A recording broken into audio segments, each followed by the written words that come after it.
Students, आज हम theorem 11.1 यानी चैप्टर नंबर 11 का 4 वाला थ्योरम करेंगे, जो कि स्मार्ट सिलेबस में आपको दिया गया है।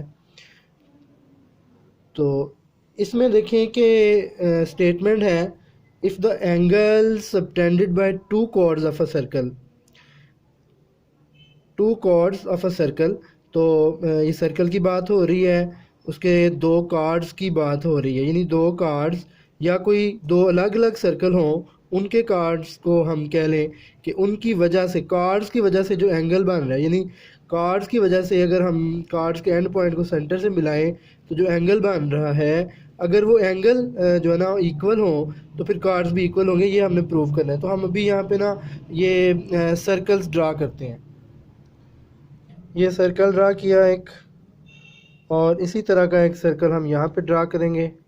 ये दो कांग्रुएंट सर्कल्स हैं जिनके लिए हम ये बात करेंगे कि इनके जो दो कार्ड्स की वजह से, दो इक्वल कार्ड्स की वजह से जो एंगल बन रहे हैं, इनके जो कार्ड्स की वजह से जो दो एंगल बन रहे हैं वो एंगल इक्वल हैं, और अगर एंगल्स इक्वल हों तो कार्ड्स इक्वल होंगे। ये हमने प्रूव करना है।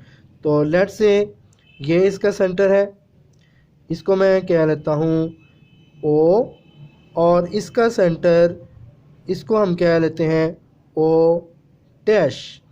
और सर्कल का नाम रखने के लिए यहाँ पे हम एक पॉइंट बी और यहाँ पे एक पॉइंट बी डैश रखते हैं, यानी जब हम इसे पढ़ेंगे तो इसका रेफरेंस हम यही देंगे। तो जो सबसे पहली बात हम कर सकते हैं गिवन में, पहली बात तो हम जो दो कार्ड्स हम ड्रा करेंगे, ये लेट्स सपोज यहाँ पे मैं रखता हूँ, यहाँ पे दो पॉइंट्स रखता हूँ, और इनकी ये मैं एक पॉइंट रखता हूँ, इसको मैं ज्वाइन करवा देता हूँ, और इसको हम कह देते हैं ए, इसको कह देते हैं सी। इसी तरह यहाँ पे एक पॉइंट, यहाँ पे एक पॉइंट, और इनको हम ज्वाइन कर देते हैं। तो इसका नाम रख देते हैं ए डैश, इसका नाम रख देते हैं सी डैश।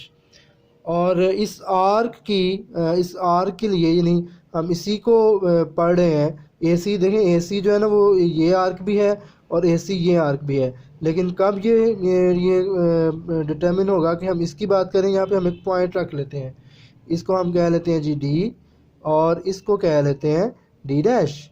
और इस तरह हम ये बात कर रहे हैं, यानी गिवन में जो हम सबसे पहली बात हम जो करेंगे वो ये है कि ए बी सी डी, इस सर्कल का नाम ए बी सी डी इस सर्कल का नाम है, और A dash B dash C dash इस सर्कल का नाम है।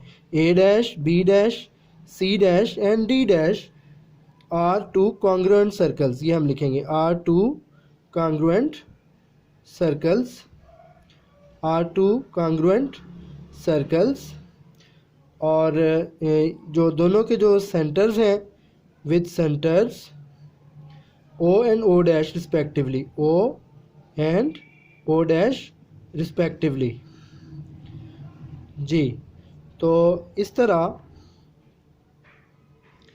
अब हम ये कहेंगे कि ये जो ए सी है, A C and A dash C dash, ये दो कार्ड्स हैं, ए डैश सी डैश, ये दो कार्ड्स हैं, और कार्ड्स ऑफ सर्कल, और कार्ड्स ऑफ सर्कल्स। सर्कल्स कौन से हैं? A B C D and A dash B dash C dash D dash respectively.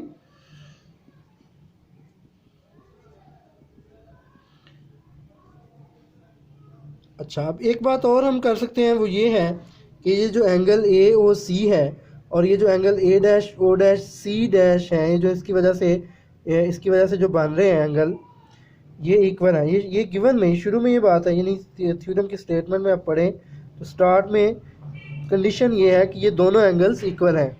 तो हम कहेंगे जी एंगल ए ओ सी और A dash O dash C dash, ये दोनों एंगल्स इक्वल हैं।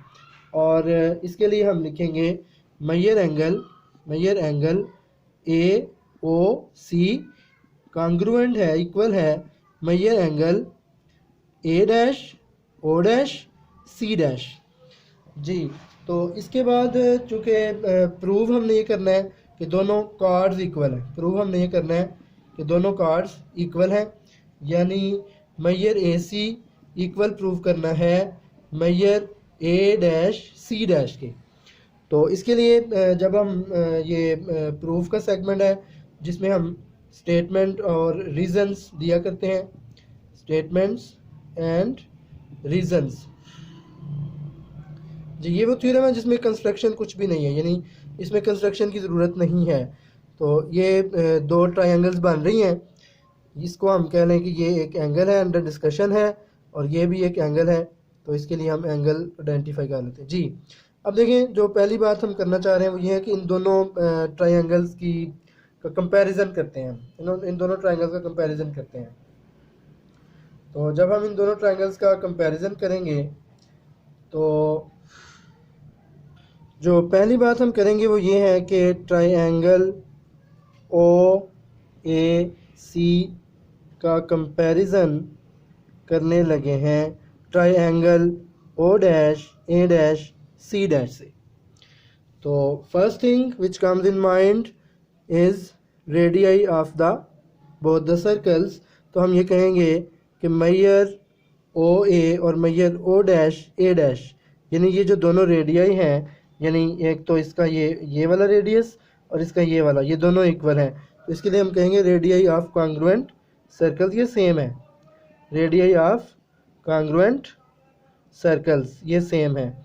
और फिर जो बात हम कर सकते हैं वो क्या है कि अभी ये हम यहाँ पे डिस्कस करके हैं गिवन में कि ये दोनों एंगल सेम है।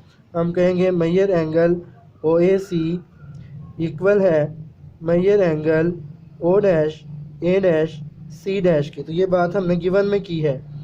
जी, इसके अलावा जो हम मेंशन कर सकते हैं वो ये जो दूसरा रेडियस है ओ सी और ओ डैश सी डैश, इसके लिए भी हम कह सकते हैं जी ओ सी इक्वल है ओ डैश सी डैश के, यानी ये भी तो रेडियस हैं इसी इनके सर्कल के, तो सर्कल के सारे रेडियस आपको पता है आपस में लेंथ में सेम होते हैं।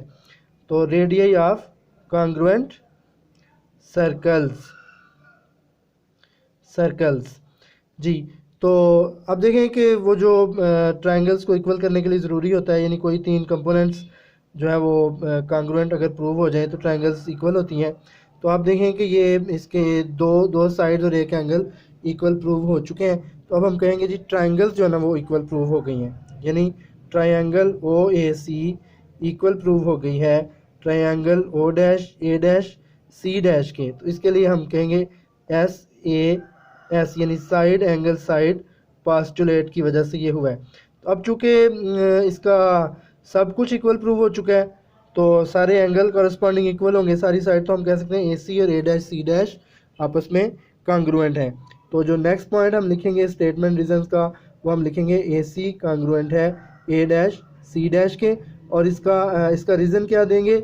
इसका रीज़न हम ये देंगे कि corresponding sides of congruent triangles. तो ये प्रूव हो गया। इस तरह आप ये थ्योरम एक ही सर्कल पे भी प्रूव कर सकते हैं।